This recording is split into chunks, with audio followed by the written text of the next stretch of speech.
तो अब हम बात करने वाले हैं बेटा मोनोकॉट और डाइकॉट एम्ब्रियो के स्ट्रक्चर की। तो अगर हम मोनोकॉट और डाइकॉट एम्ब्रियो के स्ट्रक्चर की अगर हम बात करें तो डाइकॉट एम्ब्रियो जैसे मैंने यहाँ पे पहले से बना के रखा है आपके लिए। तो डाइकॉट एम्ब्रियो में हमारे पास दो कॉटिलेडन्स रहते हैं, इसलिए उसको डाइकॉट एम्ब्रियो कहा जाता है।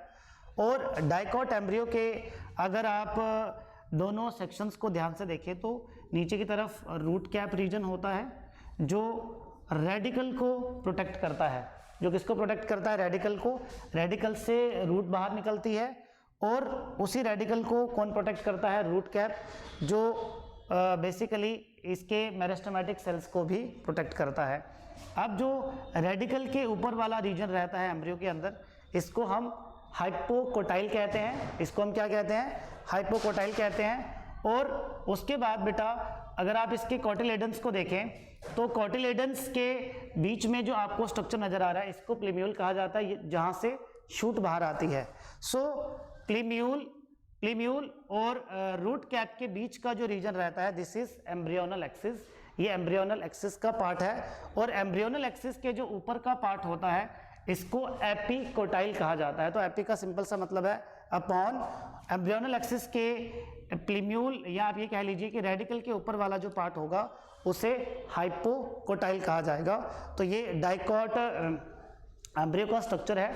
अब हम अगर मोनोकॉट एम्ब्रियो के स्ट्रक्चर की बात करें तो मोनोकॉट एम्ब्रियो में जो इनिशियल डेवलपमेंट होता है up to the globular stage वो सेम रहता है। बस अंतर कहाँ पे आता है बेटा कि जब ग्लोबुलर स्टेज के बाद हार्ट शेप डेवलप हो रही होती है तो उसमें एक कॉटिलेडन डेवलप हो जाता है इनटू द स्कूटेलम, जिसको जनरली हम सिंगल कॉटिलेडन कहते हैं। Single cotyledon is called scutellum in grass family. और जो दूसरा वाला होता है बेटा उसको एपीब्लास्ट कहा जाता है। सो एपीब्लास्ट को अगर आप प्रॉपर डिफाइन करेंगे तो ये एक अंडर डेवलप्ड कॉटिलेडन होता है इन मोनोकॉट्स। बाकी अगर आप देखें तो नीचे की तरफ रेडिकल पार्ट है जहां से रूट निकलती है और रेडिकल को प्रोटेक्ट करती है रूट कैप। अब बेटा यहां पे देखिए तो इस रेडिकल और रूट कैप को प्रोटेक्ट करने के लिए एक कवरिंग है, यहाँ पे एक शीथ होती है, शीथ ऑफ सेल्स होती है जिसको कोलियोराइजा कहा जाता है। क्या कहा जाता है इसको? कोलियोराइजा कहा जाता है। और वैसे ही रेडिकल के बिल्कुल अपोजिट हमारे पास ये एम्ब्रियोनल एक्सिस आ जाएगी जहां पे शूट अपेक्स होती है। जिस तरीके से बेटा रेडिकल को प्रोटेक्ट करने के लिए कोलियोराइजा है वैसे ही शूट को प्रोटेक्ट करने के लिए कोलियोप्टाइल है। तो दोनों में जो बेसिक डिफरेंस रहता है, कोलियोप्टाइल एक हॉलो फोलियर स्ट्रक्चर होता है, ये एक हॉलो फोलियर स्ट्रक्चर है। और जो कोलियोराइजा है ये एक अनडिफरेंशिएटेड शीट है। यही सवाल जनरली एमसीक्यू बेसिस पे एग्जामिनेशंस में पूछा जाता है। यही दोनों में बेसिक डिफरेंस है कि कोलियोप्टाइल एक डिफरेंशिएटेड स्ट्रक्चर है, ये अनडिफरेंशिएटेड स्ट्रक्चर है। ये बेसिकली एक फोलियर स्ट्रक्चर है, यानी कि फोलियर यानी कि ये फ्यूचर में जाके लीफ को बनाने का काम करता है, लीफ लाइक ऑर्गन्स। और ये एक अनडिफरेंशिएटेड शीट की तरह काम करती है जिसका मेन काम होता है रेडिकल और रूट कैप को क्या करना बेटा? प्रोटेक्ट करना। क्या करना? प्रोटेक्ट करना। ठीक है। सो ये हमारे पास मोनोकॉट और डाइकॉट के स्ट्रक्चर्स हो गए एम्ब्रियो के। अब एम्ब्रियो के बाद बारी है बेटा सीड की। अब अगर हम सीड की बात करें तो सीड की अलग अलग हमारे पास डेफिनेशंस है। जैसे एनसीईआरटी कहती है seed is the fertilised ovule, वैसे ही आप ये भी कह सकते हैं कि mature ovule is called seed. उसके बाद अगर आप देखें तो सीड सेक्सुअल रिप्रोडक्शन का फाइनल प्रोडक्ट है। क्या बेटा? फाइनल प्रोडक्ट है। Remember the point. बड़े सारे बच्चे फ्रूट में भी कंफ्यूज्ड रहते हैं कि शायद फ्रूट भी कहीं उसका फाइनल प्रोडक्ट ना हो। तो आपको ये बात बता दूं बेटा कि सीड और फ्रूट का डेवलपमेंट साइमल्टेनियसली होता है। कैसा होता है? साइमल्टेनियसली होता है। अब अगर हम सीड के स्ट्रक्चर की बात करें तो इसमें भी तीन बेसिक स्ट्रक्चर्स होते हैं। First is the seed coat, number 2 are the cotyledons और तीसरे नंबर पे रहता है हमारे पास एम्ब्रियोनल एक्सिस। ये हमारे पास डाइकॉट सीड है जिसके दो कॉटिलेडन्स है। बाहर की तरफ इसका सीड कोट रहता है और ये है इसकी एम्ब्रियोनल एक्सिस। एम्ब्रियोनल एक्सिस पे जैसा कि हमने एम्ब्रियो में भी देखा, एम्ब्रियोनल एक्सिस में एक पार्ट हमने देखा हाइपोकोटाइल, जो आपने देखा कि रेडिकल के ऊपर का पार्ट है, और दूसरा देखा आपने एपिकोटाइल, जो बेसिकली रेडिकल के ऊपर का पार्ट था, या एम्ब्रियोनल एक्सिस के ऊपर का ये पार्ट रहता था। ठीक है, उसके बाद अगर हम मोनोकॉट सीड की बात करें तो मोनोकॉट सीड में एक ही कोटिलेडन होता है, और उसके बाद मोनोकॉट सीड में बेसिकली फूड की भंडार होती है, जिसको हम एंडोस्पर्म कहते हैं। जिसको हम क्या कहते हैं? एंडोस्पर्म।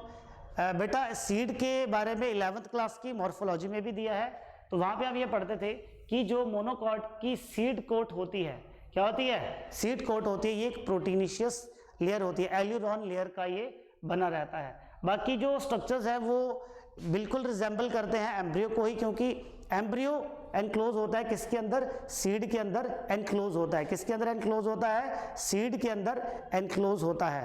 अब हमें यहाँ पे बात करनी है कि सीड की जो कवरिंग है, सीड की जो कवरिंग है, अगर मैं सीड की कवरिंग की बात करूँ बेटा, तो सीड कहाँ से बन रहा है? सीड बनता है ओव्यूल से। हमने देखा था कि ओव्यूल में इंटेगुमेंट्स होते थे। ओव्यूल में क्या होते थे? इंटेगुमेंट्स होते थे। तो बेटा ये जो इसके इंटेगुमेंट्स हैं, यही फ्यूचर में जाके सीड कोट बनाते हैं। क्या बनाते हैं? सीड कोट बनाते हैं। और जो इसका माइक्रोपाइलर एंड था, क्या था इसका? इसका जो माइक्रोपाइलर एंड था, ये बनाता है सीड पोर। ये क्या बनाता है? ये बनाता है सीड पोर। और ये जो सीड पोर होता है, यहीं से एंट्री होती है किसकी? वाटर की, during the germination, during the germination. अब हम on the basis of reserve food seeds को दो कैटेगरीज में डिवाइड करते हैं। First is the non albuminous seeds, और दूसरे होते हैं एल्ब्यूमिनस सीड। तो बेटा बहुत बेसिक सा डिफरेंस है। नॉन एल्ब्यूमिनस सीड वो होगा जिसमें सीड डेवलपमेंट के दौरान एम्ब्रियो ने अपना मैक्सिमम जो रिजर्व फूड होता है, यानी कि जो एंडोस्पर्म होता है, वो यूटिलाइज कर लिया होता है। इसलिए इनके अंदर एंडोस्पर्म का कंटेंट बहुत ही कम या ना के बराबर होता है।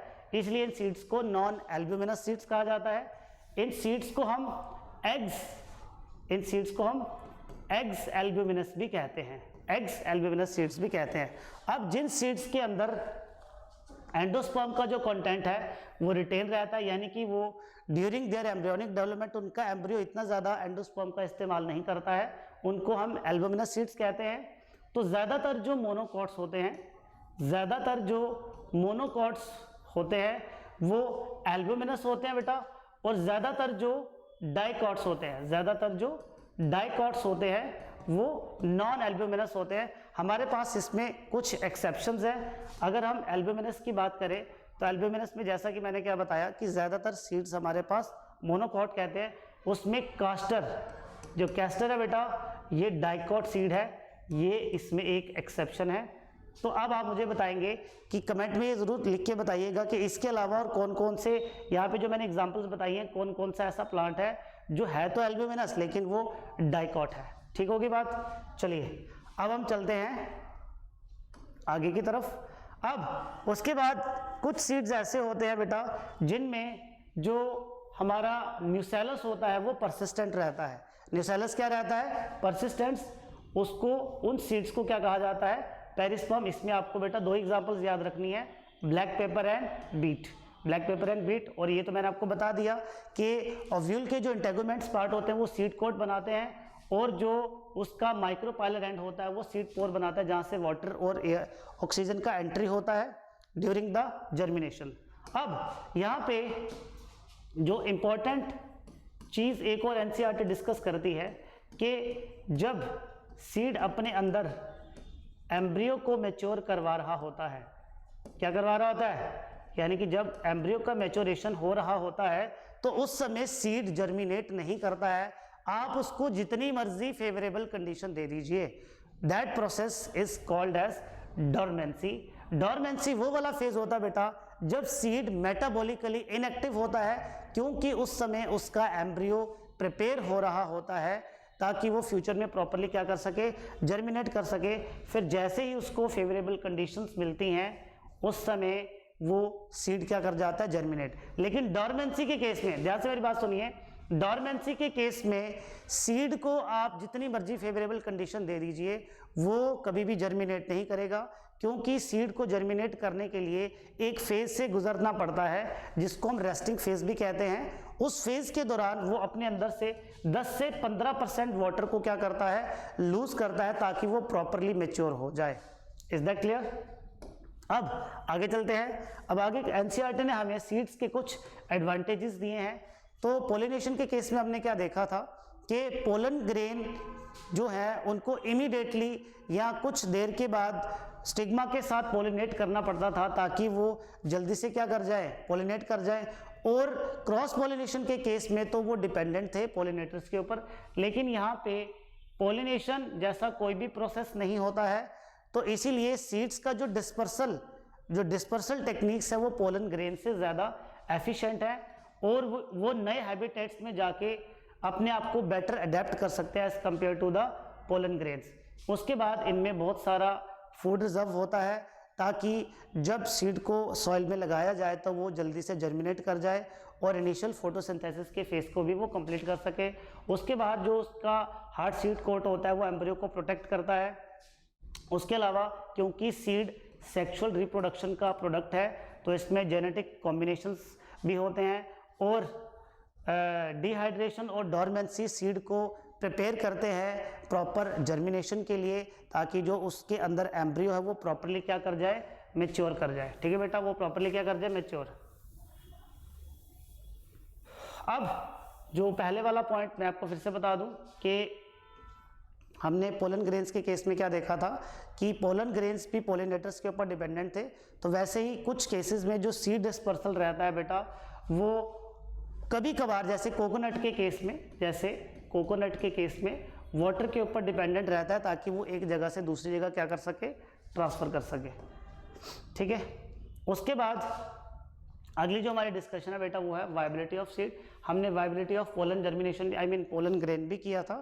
तो वायबिलिटी वो वाला पीरियड होता है कि जब तक सीड अपने एम्ब्रियो को प्रोटेक्ट करके रख सकता है, वो मैक्सिमम पीरियड जब तक वो जर्मिनेट कर सकता है। ठीक है, यानी कि viability in case of pollen grain क्या था, the ability of pollen grain to pollinate with the stigma और यू कैन से पिस्टिल, उसका एक सर्टेन पीरियड रहता था। वैसे अगर हम सीड्स के वायबिलिटी की बात करें तो बेटा कुछ सीड्स की जो वायबिलिटी है वो कई सालों तक हो सकती है। सिर्फ एनसीईआरटी के मैं एग्जांपल्स ले के चलूँगा। जो अभी तक का ओल्डेस्ट हमें जो मिला है वो बेटा लुपाइन है, जो आर्कटिक टुंड्रा से लिया गया, और इसका जो वायबिलिटी पीरियड है ये 10,000 साल माना गया है या देखा गया है, ऑब्जर्व किया गया है। वैसे ही जो खजूर होते हैं जिसको हम फिनिक्स डेक्टाइलाफेरा कहते हैं, इसका जो वायबिलिटी पीरियड है ये 2000 साल है। तो अगर आप डेफिनेशन लिखना चाहते हैं वायबिलिटी को, आप लिख सकते हैं viability is the period of germination of seed. तो ये पीरियड जो है वो वेरी करता है। एक चीज़ और मैं यहाँ पे बता दूँ, जो बेटा हमें डेड पाम के सीड्स मिले थे, ये king Herod's palace near the Dead Sea के पास ही एक जगह है, वहाँ से मिले थे ड्यूरिंग द आर्कियोलॉजिकल एक्सकेवेशन। उसके बाद अब बारी है बेटा फ्रूट की। अब फ्रूट जो है ये फर्टिलाइज्ड ओवरी को फ्रूट कहा जाता है, या मैच्योर ओवरी को हम फ्रूट कह सकते हैं। अब अगर हम फ्रूट की बात करें तो फ्रूट की जो डेवलपमेंट है वो ओवरी से हुई।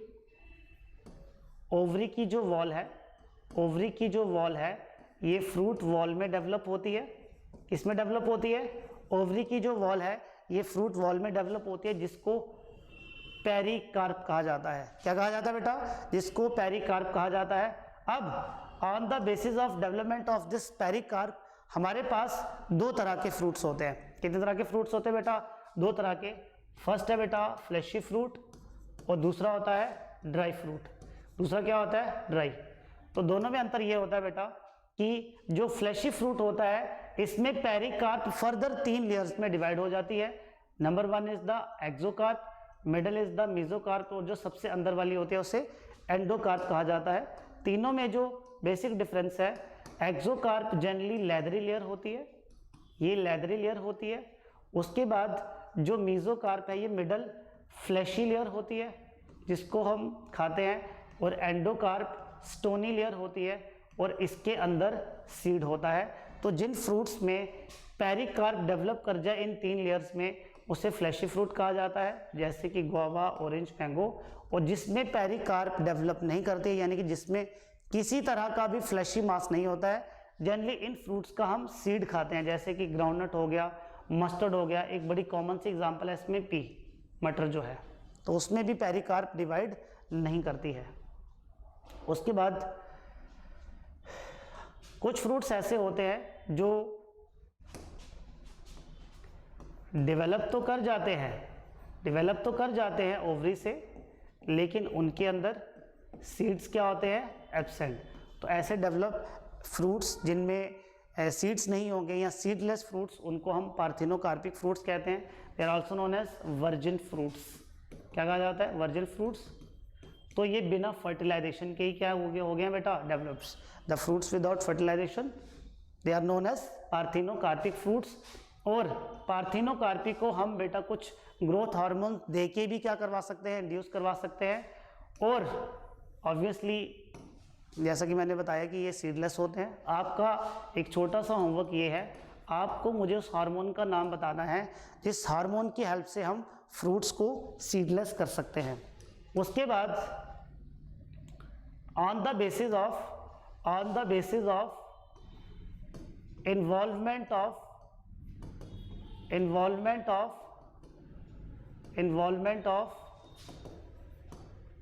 फ्लावर पार्ट हमारे पास 2 तरह के और फ्रूट्स है बेटा। First is the true fruit and number 2 is the false fruit. तो ट्रू फ्रूट वो है सिंपली जो प्योरली ओवरी से डेवलप करा है, जो किससे डेवलप करा है, प्योरली ओवरी से डेवलप करा है। और फॉल्स फ्रूट वो होता है बेटा जिसमें ओवरी के अलावा क्या बच गया हमारे पास, जनरली थैलेमस फ्रूट फॉर्मेशन में क्या करता है, हेल्प करता है। अब फॉल्स और ट्रू फ्रूट की आपको एग्जांपल याद रखनी पड़ेगी। तो जनरली जो मोस्टली प्लांट्स होते हैं वो ट्रू फ्रूट्स होते हैं, जैसे कि इसमें आप मैंगो लिख सकते हैं, वाटरमेलन लिख सकते हैं। और जो फॉल्स फ्रूट है इसमें जो सबसे कॉमन एग्जांपल है वो है एप्पल, स्ट्रॉबेरी एंड कैशूनट। तो एप्पल में बेटा आप देखना कभी एप्पल, जब आप एप्पल खाते हैं तो आज आप घर में ज़रूर इस बात को देखिएगा कि एप्पल के बाहर वाली साइड जो आप पार्ट खाते हैं ये इसका थैलेमस पार्ट होता है। ये क्या होता है, इसका थैलेमस। और बीच में से जो पार्ट आप फेंक देते हैं ये इसका ओवरी पार्ट होता है और इसके अंदर इसका सीड होता है। बात समझ में आई? तो यही पार्ट हम खाते हैं जो इसका थैलेमस पार्ट होता है। ठीक है, अब हम बात करेंगे हमारा जो लास्ट टॉपिक है दैट इज एपोमिक्सिस। तो एपोमिक्सिस को मैं ब्रेक करके आपको बताता हूँ बेटा। तो एपोमिक्सिस का मतलब है अवे फ्रॉम मिक्सिंग। ये ऐसा फिनोमिना होता है, ध्यान से देखिएगा, हमने अभी आपको पार्थिनोकार्पी के बारे में बताया। किसके बारे में बताया, पार्थिनोकार्पी। तो पार्थिनोकार्पी में क्या हो रहा था बेटा, वहां पे सीडलेस फ्रूट्स का प्रोडक्शन हो रहा था। किसका प्रोडक्शन हो रहा था, सीडलेस फ्रूट्स का वहां पे प्रोडक्शन हो रहा था विदाउट फर्टिलाइजेशन। तो यहां पे क्या होगा बेटा, यहां पे हमारे पास वायबल सीड्स बनेंगे। क्या बनेंगे, वायबल सीड्स बनेंगे विदाउट मेयोसिस। देखिए बड़े सारे बच्चे एपोमिक्सिस में अक्सर कंफ्यूज रहते हैं। एपोमिक्सिस का लिटरल मीनिंग क्या है, अवे फ्रॉम मिक्सिंग। इस केस में क्या होता है, हमारे पास फ्रूट बनता है, फ्रूट के अंदर वायबल सीड भी बनेगा, सीड बनेगा और वो सीड नेक्स्ट जर्मिनेशन के लिए हम यूज भी कर सकते हैं। लेकिन बेटा वो जो सीड बन रहा है उस सीड को बनाने के लिए किसी तरह की भी मेयोसिस नहीं हुई है। बेटा अगर मेयोसिस नहीं हुई है तो इसका मतलब वहां पे फर्टिलाइजेशन भी नहीं हुई है। इसलिए एपोमिक्सिस को क्या कहा जाता है, it is the production of seeds without fertilisation. Without fertilisation का मतलब क्या है यहाँ पे कि सीड तो बना लेकिन यहाँ पे मेयोसिस नहीं हुई है, यहाँ पे मेयोसिस नहीं हुई है। इसलिए अक्सर बच्चे पार्थिनोकार्पी और एपोमिक्सिस में कंफ्यूज रहते हैं। तो इसमें एग्जांपल याद रखनी है आपको, एस्ट्रेसी एंड ग्रासिस। सो अब ये यहाँ पे देखो बड़े ध्यान से जरा, अब यहाँ पे बेटा सीड भी बना है। क्या बना है, हमने देखा कि यहाँ पे सीड बना है। क्या बना है, सीड बना है। अब अगर सीड बन रहा है, क्या बन रहा है बेटा, सीड बन रहा है, तो तो वो सेक्सुअल रिप्रोडक्शन का पार्ट नहीं है क्या? अब यहाँ पे फर्टिलाइजेशन नहीं हुई, यानी कि जो सीड बना है वो बिना फर्टिलाइजेशन के बना है, तो वो क्या है? वो एसेक्सुअल रिप्रोडक्शन है। इसीलिए जो एपोमिक्सिस है, एनसीईआरटी कहती है it is a form of asexual reproduction, यानी कि फर्टिलाइजेशन नहीं होता है, दैट मिमिक्स सेक्सुअल रिप्रोडक्शन, जो सेक्सुअल रिप्रोडक्शन की तरह बिहेव करती है। तो सेक्सुअल रिप्रोडक्शन का प्रोडक्ट क्या हमारे पास यहाँ पे सीड, लेकिन ये सीड बिना फर्टिलाइजेशन के बना है, इसलिए यहाँ पे वर्ड यूज करा गया है एसेक्सुअल रिप्रोडक्शन। अब हम एपोमिक्टिक सीड्स को कैसे डेवलप करवा सकते हैं, तो कुछ केसेस में हम ये देखते हैं। ये देखो, अभी जो मैंने आपको बताया कि जो डिप्लॉयड एग होता है वहाँ पे कोई भी मियोसिस नहीं होती है, जो मैंने आपको प्रीवियसली बताया। तो बेटा अगर आपको कॉन्सेप्ट पता होगा तो एनसीईआरटी की एक एक लाइन आप बहुत इजीली पकड़ लेंगे, ठीक है, और वो बेटा एम्ब्रियो में डेवलप कर जाता है बिना किसी फर्टिलाइजेशन के। अब एपोमिक्सिस से ही एक मिलता जुलता फिनोमिना है हमारे पास पोली एम्ब्रियोनी। क्या है? पोली एम्ब्रियोनी। तो बेटा देखिए, कभी कभार क्या होता है जब एम्ब्रियो सैक के अंदर जाइगोट का डेवलपमेंट हो रहा होता है, जब एम्ब्रियो सैक के अंदर जाइगोट का डेवलपमेंट हो रहा होता है, तो एम्ब्रियो सैक के बाहर के जो सेल्स थे, जिनको हमने क्या बोला था? Nucellar cells. क्या बोला था? इनको हमने क्या बोला था? न्यूसेलर सेल्स या न्यूसेलस। इनके सेल्स जबरदस्ती इस एम्ब्रियो सैक में क्या कर जाते हैं? एंट्री ले लेते हैं। इसमें क्या ले लेते हैं? एंट्री ले लेते हैं। और जाइगोट, और जिस जाइगोट ने, इसने तो एम्ब्रियो बनाना ही था, उसी के साथ साथ जो न्यूसेलस के सेल्स इसमें जबरदस्ती घुसे हैं, ये भी बहुत सारे इसके अंदर क्या बना देते हैं? एम्ब्रियो बना देते हैं। यानी कि एक ही एम्ब्रियो सैक के अंदर बहुत सारे एम्ब्रियो के फॉर्मेशन को पोली एम्ब्रियोनी कहा जाता है। That is the occurrence of more than one embryo in a seed is called polyembryony। अब सवाल ये है कि सर एपोमिक्सिस का फायदा क्या है? सर एपोमिक्सिस का फायदा क्या है? तो एनसीईआरटी एपोमिक्सिस के फायदे भी आपको समझाती है। अब देखो बेटा, अब देखो, जो नॉर्मल फार्मर होगा, अगर वो बाजार से एक हाइब्रिड सीड लेके आएगा, क्या लेके आएगा? एक हाइब्रिड सीड लेके आएगा। तो हाइब्रिड सीड्स में क्या होगा? दो कैरेक्टर्स आपस में, आपको पता है कि इसमें एक डोमिनेंट और एक रिसेसिव कैरेक्टर रहेगा जनरली। तो बेटा जब इसकी F2 जनरेशन आएगी, जब इसकी क्या आएगी? F2 जनरेशन आएगी, तो पहली मतलब किसान जब फर्स्ट टाइम अपनी क्रॉप लगाएगा तो क्रॉप प्रोडक्शन तो बहुत अच्छा होगा, क्रॉप प्रोडक्शन तो क्या होगा? बहुत अच्छा होगा। लेकिन जब वो इन्हीं सीड्स के जो ऑफस्प्रिंग्स आए हैं, क्या आए हैं? ऑफस्प्रिंग्स आए हैं, जब इनको वो नेक्स्ट जनरेशन में यूज करेगा, तो यहाँ पे जो कैरेक्टर्स है वो क्या कर जाएंगे?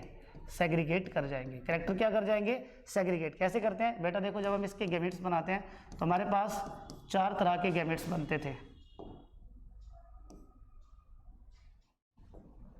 डायहाइब्रिड,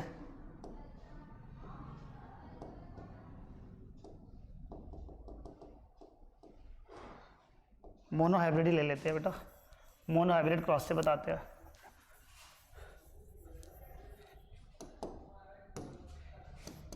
ये देखिए, तो जब हम इसको नेक्स्ट जनरेशन में लेके जाएंगे तो हमने क्या देखा था कि हमारे पास ये 4 कॉम्बिनेशन बनते थे। तो देखो, इसके जैसा तो इसको केवल 2 ही मिले हैं। केवल कितने मिले हैं? 2 ही मिले हैं, क्योंकि यहाँ पे कैरेक्टर्स क्या कर रहे हैं बेटा? सेग्रीगेट कर रहे हैं। कैरेक्टर्स क्या कर रहे हैं? सेग्रीगेट। लेकिन बेटा अगर आप एपोमिक्सिस से सीड का प्रोडक्शन करवा रहे हो, क्या करवा रहे हो?